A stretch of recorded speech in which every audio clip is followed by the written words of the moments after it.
Pinabaunan ko si Princess ng bagel. Bagong luto to. Tingnan mo. Ayan o. Jam on the side.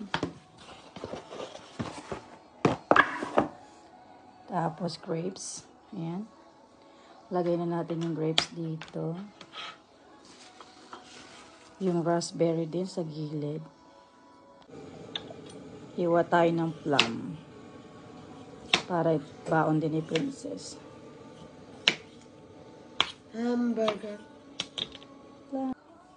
Tabaonan din natin ng apple.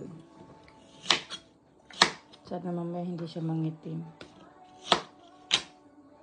Ayan na, ready na yung fruits ni Princess. Apple, plum, blueberries, and grapes. Siyempre, hindi mawawala ang ating maha. Tapos yung toppings. Okay na. Ito na ilalagay ko na dito. Ito muna, fruits. Ayan. Maha. Maha muna. Tapos yung bagel. Hindi kasya. Lipat ko sa ito. Nilipat ko na. Ayan. Siguro yung water ilagay na lang niya sa bag niya. Ayan na. Okay na. Good morning, Sky City.